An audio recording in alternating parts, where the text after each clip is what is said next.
Hey there, welcome back. In this video, we are going to learn about histogram and scatterplot. If you studied statistics, you might have already heard the word histogram. Histogram is just like a chart similar to bar chart, but the difference is a bar chart represents the frequency of a single value, whereas a histogram represents the frequency of a range of values. For example, we can take this example. Say a teacher surveyed a classroom of 45 students and measured the weights of all the students, and here is the list of weights of 45 students, and she wants to divide these students into different category by their weight. What she wants to do is she wants to find the number of student of weight between the range 50 to 60 and number of students between the range 60 to 70 and so on. So what she decided to do is she wants to plot a histogram so that she can know these values. And that is what we are going to do today using Python. So let's straight away get into the code. If you haven't watched my previous videos, in my previous video, I created this pie chart and this horizontal bar chart and this horizontal bar chart using a using this data set. Using this data set. If you want to learn how to build all this, you can watch the video. But for now, let's get started with the histogram part. Histogram. So I'm going to start by importing two libraries. One is called NumPy and another one is called Matplotlib.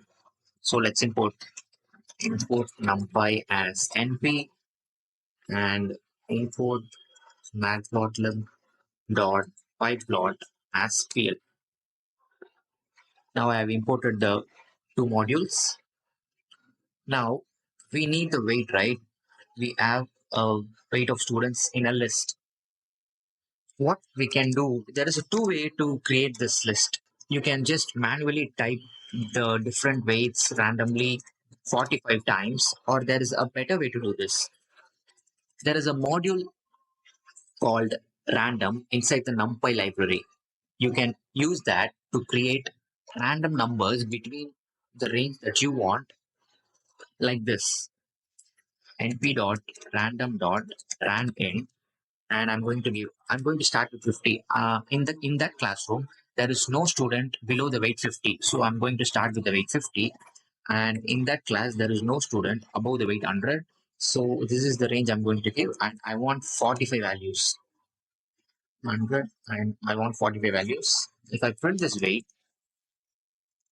we will get the list. As you can see, we have 45 values between the range 50 and 100. Now let's plot this into an histogram, and this is how you do it. Plt dot hist weight.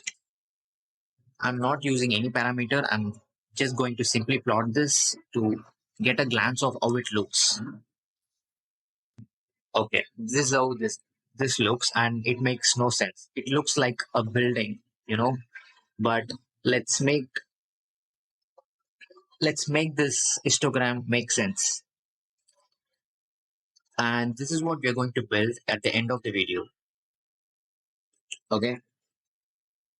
First, I'm going to go here, and first we need to decide how many bins. Bins are nothing but, for example, this is bin. Say you want to divide the student into 5 bins, you create like 5 boxes. If you want to divide the student into 3 bins, you create 3 boxes. But in this case, we are going to divide the student into 5 bins, and this bin represents 50 to 60, student of weight 50 to 60 range, and this bin represents 60 to 70, and this bin represents 70 to 80, this bin represents 80 to 90, and this one is 90 to 100. We want to divide the students by weight into 5 categories, also known as bins. So I'm going to go inside this and leave a comma and type bin equal to 5. Now if I run this, sorry, it's not bin, it bins. My bad. Now we have like divided into 5. Can you see? We have 1, 2, 3, and 5. It might not be very clear to you, but there is a way to make this clear. Like this edge color, we can give edge color like black.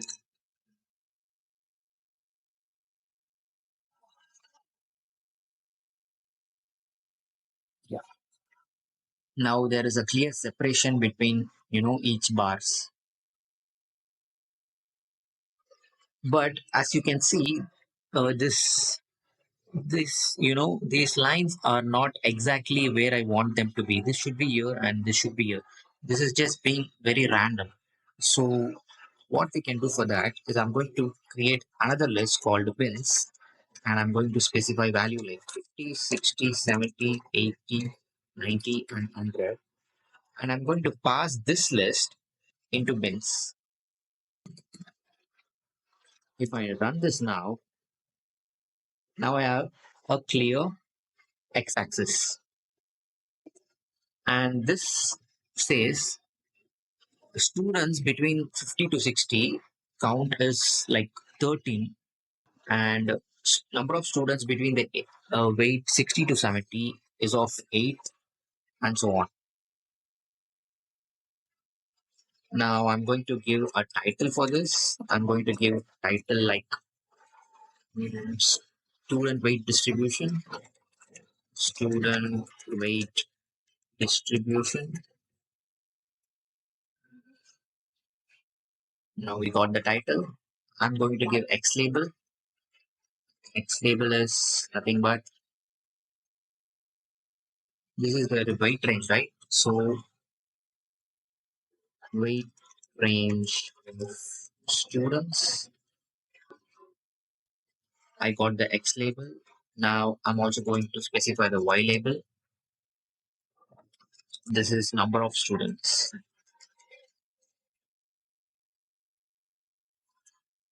Now we got the Y label as well.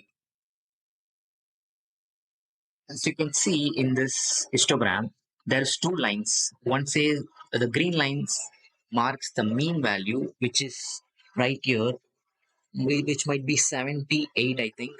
And there is a median value, which is like 76. So we need to create this as well. So I'm going to go here. First, I need to know the mean value of the rate. So I'm going to do like mean equal to np dot mean weight.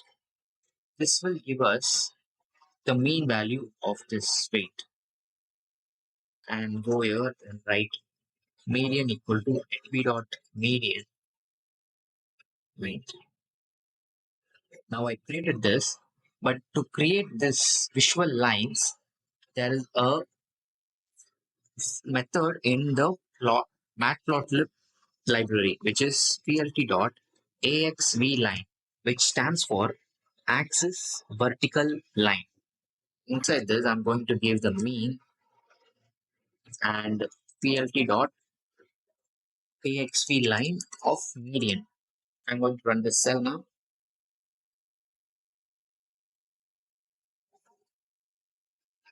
Yeah. You might have noticed this is like changing. The bar is changing always whenever I run this. It is because we are using random numbers. So every time I run the cell, the values will change. So if you don't want the values to change, you can do this np.random.seed. You can set a seed value so it will not change. You can set it to anything, but I'm going to set it to 0. Now if I run the cells one more time, it will not change again. But let's change the seed value because this doesn't look so good. Yeah, this one is fine, I think. As you can see, the color of both the lines are blue, but in our case, it is blue and green. To change the color of these lines, you go here and type color equal to green, and you go here and give color equal to blue. No, let's, yeah, blue is fine.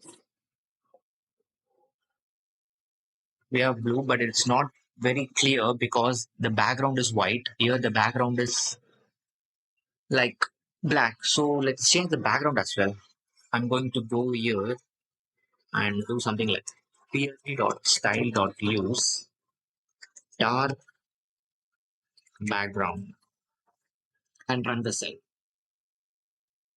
Now I got the black background. Still, this blue is not nice. Let's go with red. It looks fine now. And I'm coming here. As you can see, there is a label here, but we don't have a label like that in our plot. So I'm going to go here and give a label equal to mean and another label for this label equal to median.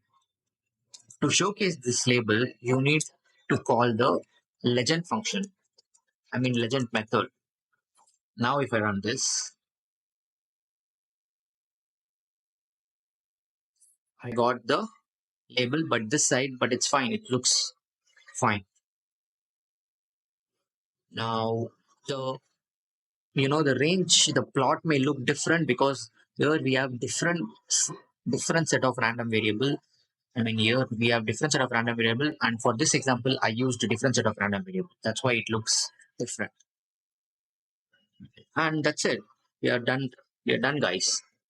We build a histogram with student weight distribution, and it says there are 9 number of students between the weight 50 and 60, and there are 13 students between the weight 60 and 70, and there are 4 students between the weight 70 and 80, and there are 9 students between 80 and 90, and 10 students between 90 and 100. Thank you. Now let's get started with scatterplot. I'm going to start by creating two lists. One list indicating the CGPA of a student. Let me give some random numbers like 7.8, 9.0, and sorry, 8.1, 8.8, and 8.9. I would like to give like 8 values: 1, 2, 3, 4, 5, and 8.0, 7.7, 1, 2, 3, 4, 5, 6, 7, and 8. Let it be 7.9. And I'm going to create another list with semesters, which is just 1, 2, 3, 4, 5, 6, 7, and 8. And I'm going to plot this two list into a scatter plot. And this is how you do it. PLT dot scatter. I want the semesters in the x-axis and I want the GPA in the y-axis. Now let's plot this. And this is what we get. In the first semester, he scored 7.8, and in the second semester, it's 9, and so on. There are various methods scatter plot in the scatter plot that we can use to make this beautiful. The first method that I would like to teach you is the marker. Actually, we should not call these methods, we should call this parameters or attributes. The marker, if I define the marker like a greater than, lesser than sign and run the cell, you can see the dots are changed to something like a triangle. If I give S, can you guess what is going to happen?